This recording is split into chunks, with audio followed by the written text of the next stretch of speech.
On this brand new edition of Games, the Fragate visits Renaissance-era Italy in this year's most anticipated 15th century adventure. We sit down with the team behind the long-awaited Mass Effect 3, and it's online goodies galore. Trigger fingers ready, guys. This is Game.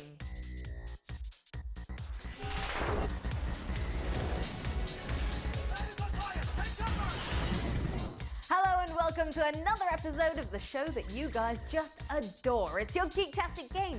And of course, what would a show about video games be if not for some female to present it to break the stock standard pixel mold? My name's Kelly and I'm pleased to give your eyes a little vision break. But yes, a little more substance is required, so I've enlisted the help of a hero. Some say he saved the world from the locusts. Some say he slayed Alduin. Some even say that he managed to beat down Mike Bison. But then again, I'm sure many of you have done the same. But here he is nonetheless, the Fragate. And this week he endeavours to end the war between the Templars and the Assassins forever. The question is, will he enjoy doing it, or will this battle be forgotten in history? All will be revealed as Assassin's Creed Revelations gets put to the test in this week's review.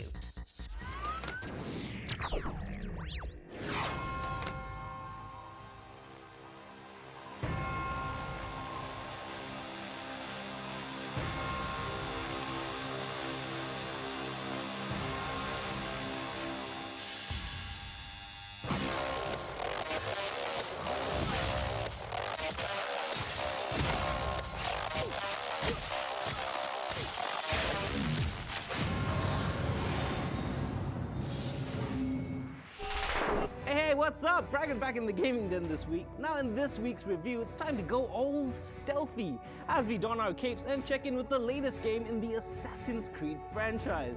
Essentially the fourth game in the series of historically based third-person action adventures.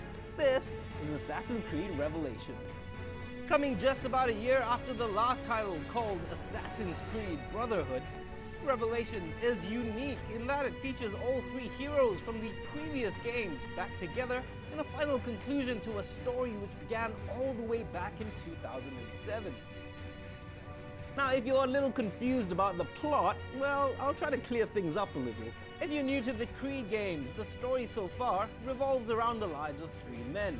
Now, two of these men, Altair ibn Lahad and Ezio de Auditore, are trained assassins, part of a group fighting against the Templars. Now the other guy, well, he's Desmond Miles, assassin descendant and bartender from present day who's just unlucky enough to be caught up in all of this.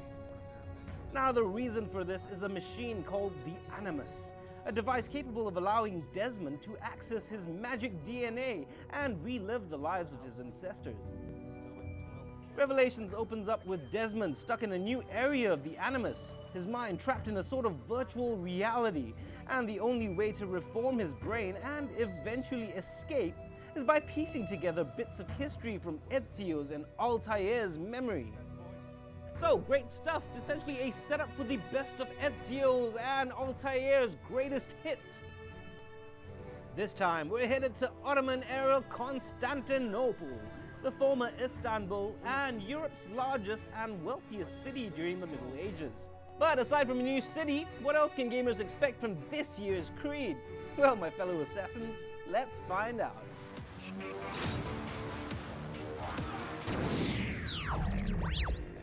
Now, if you've played one of the earlier games in the series, you know pretty much what to expect. Not one to stray too far from the formula, AC games have always been about free running in a big open city, with lots of climbing, jumping, and swinging thrown in for good measure.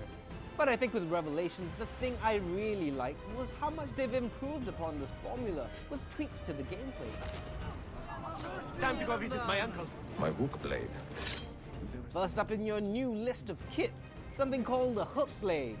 Now this little addition is great because not only does it allow Ezio to climb buildings a lot faster, which was one of the annoying things from the previous games, but you can now also leap further and even zip line across wires strategically placed around the city, making the general movement in Revelations a whole lot faster, up to 30% faster actually. And when a game's built upon the flow of running from obstacle to obstacle, These little tweaks really help with the pace of the game. Also, as a fan, I like that you get to experience the story from 3 different angles, with the story told from different viewpoints depending on who you're playing. Ezio, now much older, spends his time searching the city of Constantinople for 5 hidden keys, which unlock Altair's secret library. And searching for these keys leads you to some of the most exciting missions I've played in an Assassin's Creed game yet, featuring some spectacular locations and fast, free-flowing action to boot. Now, Altair's missions, on the other hand, are a little more down-tempo and serve to fill in some of the gaps in his life, letting you in on some of the more personal moments in Altair's life. But once you collect enough fragments, you can even access Desmond's memory through the Animus, where you navigate a sort of surreal Dali-inspired first-person platformer and learn more about his backstory. And once I got over the initial shock, these stages are actually pretty cool. And finally, as with every Creed game I played, the biggest strength I found was the actual city you get to explore. I mean, Constantinople is a joy to go running around in, even if you're not the world's biggest history buff. The city itself looks great with nice detail in your environments, from bustling markets to city squares. I find their pecorino to be salty, not refined. I much prefer the sheep's milk.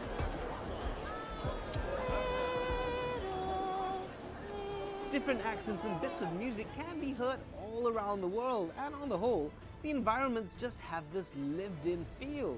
It's probably the closest you'll ever get to a virtual 16th century Constantinople.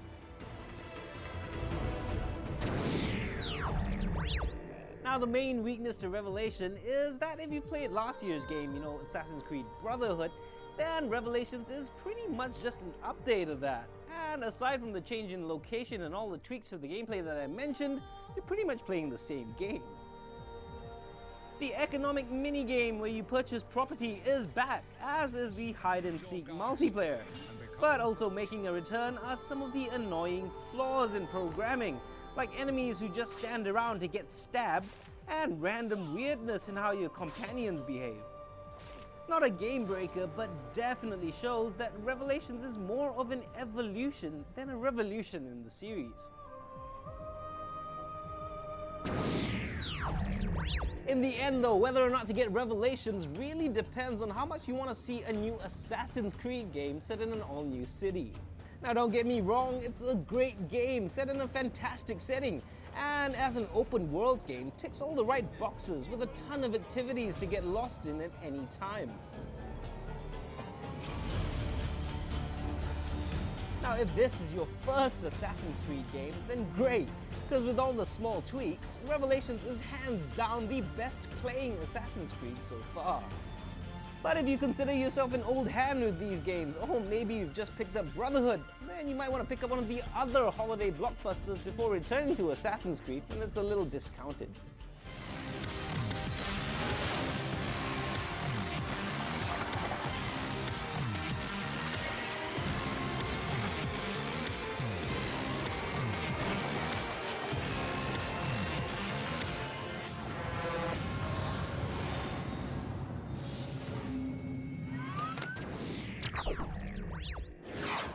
Thanks, Rags. What a great way to wrap up the story of Desmond, Ezio, and Altair. Assassin's Creed Revelations is out now for the PC, PS3, and Xbox 360.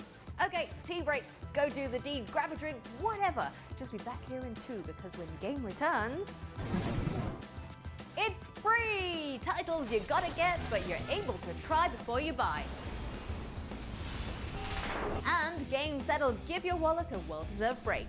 Online gems that don't cost a dime, up next on Game.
I hope you remembered your pencil and paper because it's time for you to note down some exceedingly important URLs. It's that time of the show where, after trolling the interwebs for the best finds to suit everyone's needs, we bring you the creme de la creme of free online games. This week, we test your mettle and your patience. These little treats are great for the completionists among you, so enjoy. This is Online.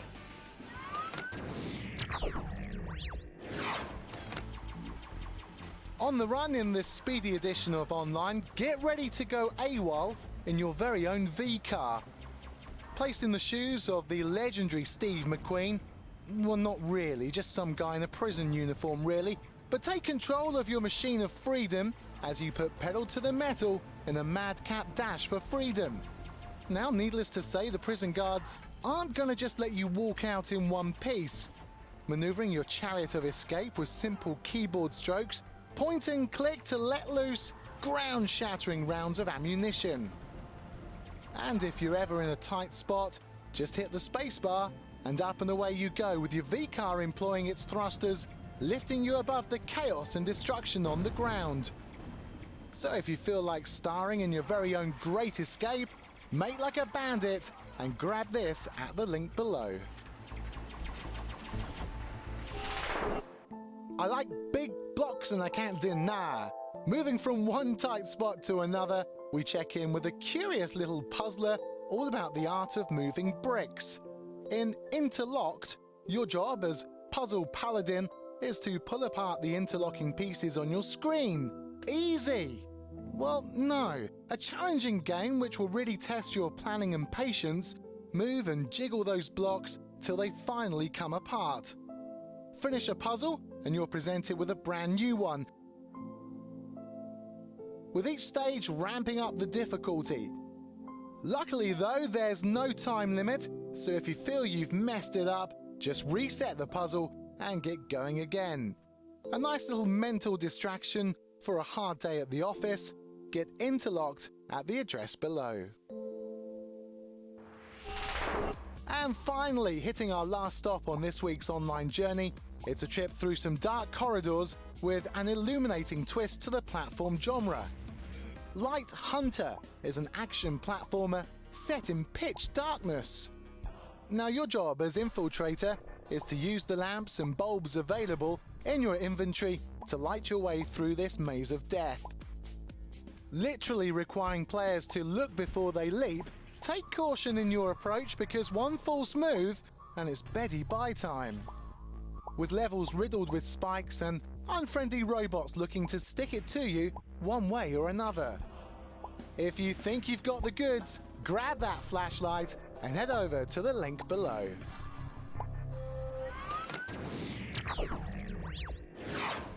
Now, don't worry if you didn't get those URLs, they'll be up on Twitter and Facebook real soon, so make sure you're following. And if that wasn't enough free stuff, well, more treats are in store. This time we've got names you want and action you desire, but it won't cost you a cent. Dime, penny, whatever. And we start it all off with a little kind of crazy. Let's take a look at what's going down in the Demo Derby. This week on the Derby, it's all-out destruction as we catch up with our favorite limbless explorer and trace his roots in the demo for Rayman Origins. Featuring a generous helping of 3 levels from the main campaign showing off the jungle, ocean and food worlds, learn all about Rayman and his best friend Globox as they embark on this globe-trotting adventure. This time, the Glade of Dreams is overrun by some nefarious dark toons, and it's up to Rayman and his hilarious team of misfits to save the day. One of the pioneering platformer mascots of the early noughties, older gamers may remember this franchise from the Super Nintendo, a reputation that the team behind Origins is looking to build on. With a focus on delivering an accessible and engaging platformer, Origins is quite the looker, featuring some smooth animation and gameplay which should please the kid in all of us. So if you feel like revisiting this classic franchise, the demo for Rayman Origins is out now.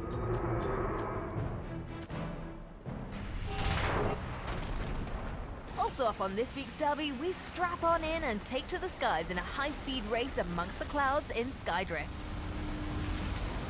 An arcade racer by all accounts, this barrel-rolling blend of aerial combat and adrenaline-pumping racing pits you against a slew of deadly opponents as you weave and bank your way around some pretty spectacular locations. Looking a lot like the best arcade game that you've never played, the demo features a tutorial mode helping players get to grips with the gameplay. Superb!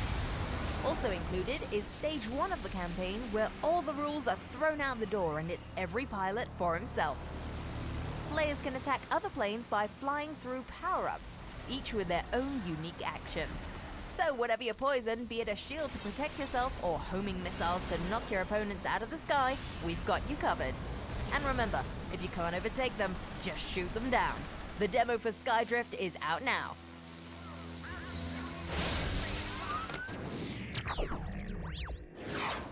I'm actually in love with Rayman. Now, having spent many an hour completing each and every level on the past 2 editions, I'm absolutely thrilled for the latest installment. Yay! Okay, it's time to hard reset, but don't be hanging on too long. We'll be booting up those CPUs in a matter of moments. And when we come back, we make like a schoolgirl and get excited over the future. And we dig a little deeper into the final chapter in the Mass Effect saga.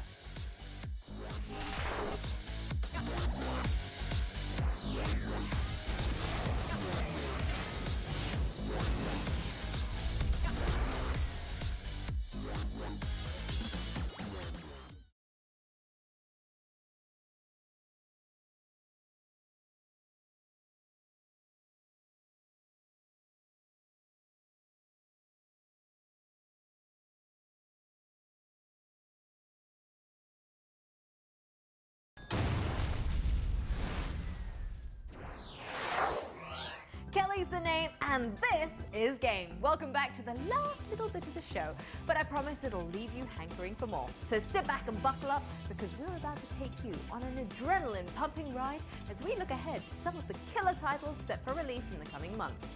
From Nazi Germany to futuristic warfare, and even some present-day tactical combat, taking you places you've never been before, this is the preview.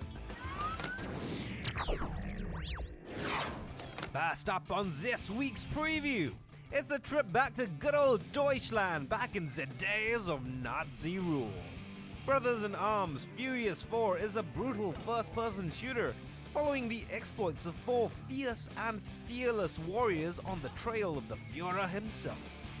Playing like video game's very own version of the Inglorious Bastards, make use of specialized weaponry and some unexpected combat abilities to fight the greatest threat the world has ever known. Now, fans of the series will of course notice that the Furious 4 seems to be a departure from the otherwise somber tone of the previous titles in the Brothers in Arms franchise. Opening a brand new door in the series, let's see how the Furious 4 match up come next year. Next up, get ready to fast forward while we jump backwards in time. One for the RTS fans as we check in with the upcoming remake of one of the classic strategy games from the 1980s. A remake of the original Carrier Command from 1988, Carrier Command Gaia Mission makes use of an all-new graphics engine to power the whole experience. What this means is a whole lot of graphical goodness, thanks to some next-gen rendering techniques, and even things that weren't possible in the original, like advanced physics. Featuring a large 33-island archipelago to explore, as well as advanced weather cycles which change from day to night. Experience what it's like to command your very own aircraft carrier. The fate of the world is in your hands. And finally, we jump back to present day, where a terrorist-like American militia calling themselves the True Patriots decide that the US government is corrupted by greedy politicians. So what do? Whatever it takes to reclaim their country. In this Target gameplay demo, a man is blackmailed by the terrorists to plant a bomb at Times Square. Your job? To eliminate the threat in any way possible. It's a one-way ticket to the hereafter. Playing as one of the Rainbow Operatives, look out for tense, long-range sniper takedowns and explosive up-close action as we revel in the shots of the upcoming game, which looks to boast both a highly immersive single-player campaign and a new and innovative co-op multiplayer mode. Wish we could play it right now, but unfortunately, Rainbow Six Patriots looks like it's a little further away. Look out for this one in 2013.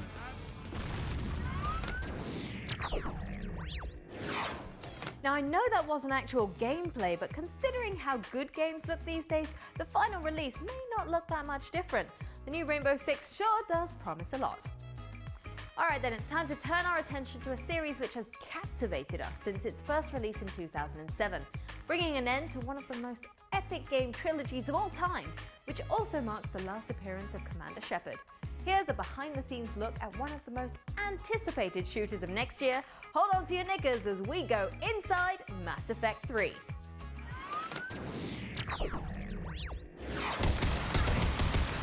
Right off the bat, in Mass Effect 3, you're going to notice how much more fluid the combat controls are. Shepard has a whole new level of mobility. You're going to be getting in and out of cover a lot more smoothly. You'll be doing things like SWAT turns, combat rolls. You're going to be able to pull guys over cover. You're going to be able to do a lot more melee. You have this Omni tool normally in Mass Effect 1 and 2. Now in Mass Effect 3, that Omni tool is now a weapon. It's kind of a hologram version of a switchblade that Shepard's able to use for really brutal, up-close melee attacks. When you're up close and personal, nothing hurts like a big hologram to the face.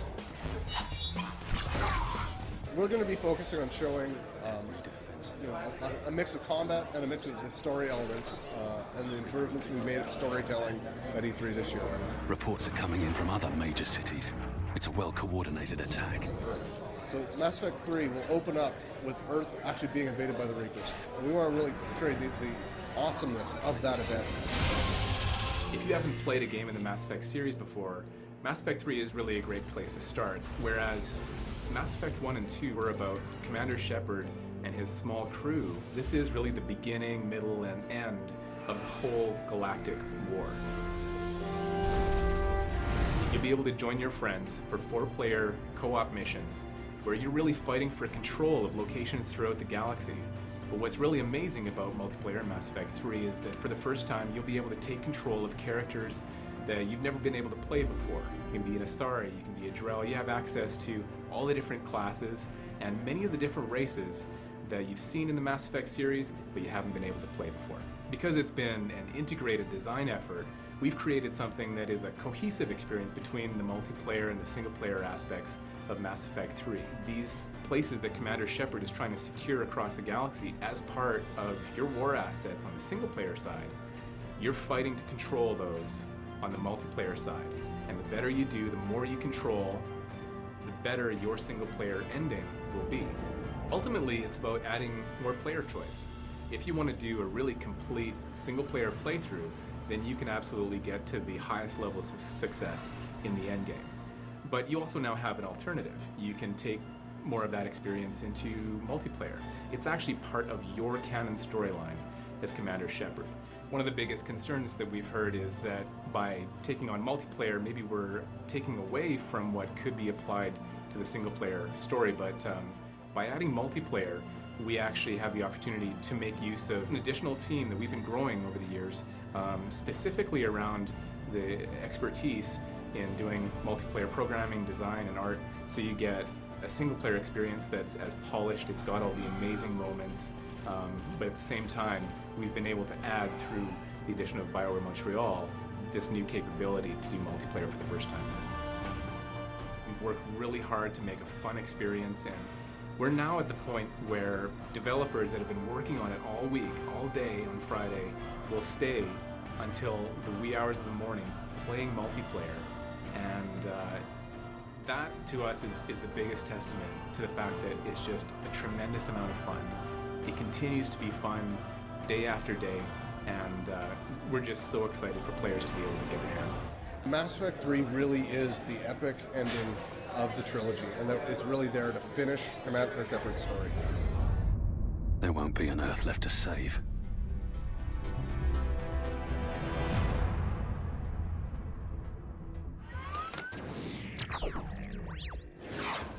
The last game of the series and the last time we see Commander Shepard?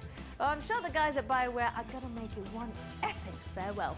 can't wait to get my hands on that one. Mass Effect 3 is due to release in March next year, so start saving up.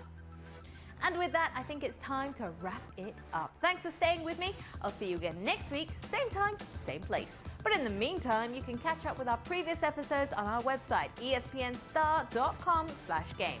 Or you can have a little chat with us on Facebook, facebook.com/ESSGame. And you must definitely start tweeting us at twitter.com/ESSGame. Till next week, guys, bye-bye.